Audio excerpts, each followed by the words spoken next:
जय श्री राधे। रामधारी गुप्ता, खंड 1, प्रतिलेखन संख्या 72, गति 80 शब्द प्रति मिनट। प्रारंभ करें। महोदय, हमारा जो संविधान तैयार हुआ है उसमें भी इस बात का प्रयास किया गया है कि देश में लोकतंत्र पूरी तरह से लागू किया जाए और जनता को लोकतंत्र की सारी सुख सुविधाएं मिल सकें। विराम।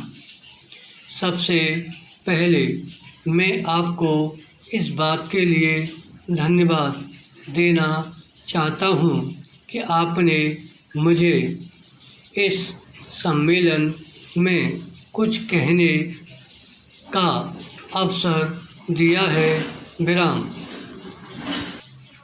आपके सामने जो विषय आएंगे वे इतने महत्व के हैं कि प्रत्येक हिंदुस्तानी, चाहे वह किसी भी काम में लगा हो, उन पर कुछ न कुछ ध्यान अवश्य देता होगा। विराम। पैरा। यह एक मानी हुई बात है कि बच्चा जैसा तैयार किया जाता है वह बड़ा होने पर वैसा ही निकलता है। विराम।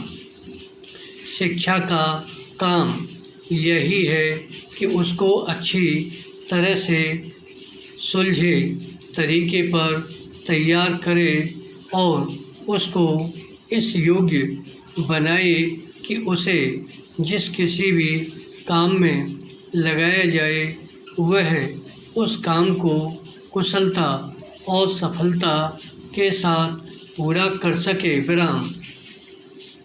हमारे देश में जो शिक्षा पद्धति अभी तक जारी है वह नई नहीं है, बल्कि यदि मैं यह कहूँ कि वह 125 वर्ष पुरानी है तो गलत नहीं होगा। विराम।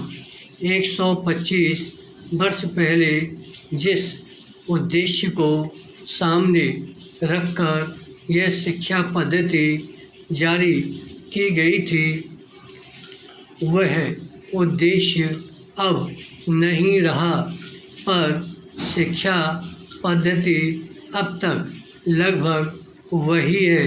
विराम। मैं मानता हूँ कि इस बात का प्रयत्न किया जा रहा है कि उसमें परिवर्तन किया जाए जिससे हमें अपनी आवश्यकताओं की पूर्ति में सहायता मिल सके। विराम। जहाँ तक मुझे मालूम है इस काम में अभी तक हम सफल नहीं हुए हैं। विराम।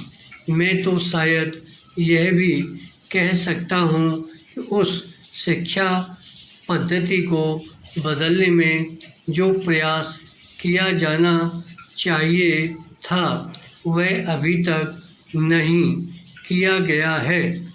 इस देश में या सभी देशों में शिक्षा के 3 भाग होते हैं। एक तो वह जिसमें छोटे छोटे बच्चों को शिक्षा दी जाती है। दूसरा वह जिसमें युवावस्था के पहले बड़े होने तक, और तीसरा वह जिसमें युवावस्था के विद्यार्थियों को शिक्षा दी जाती है। विराम। इन तीनों भागों की शिक्षा पद्धतियाँ अलग अलग हैं, परंतु वे एक दूसरे से मिलती जुलती होती हैं और एक से दूसरे जाने में कोई कठिनाई नहीं होनी चाहिए। विराम।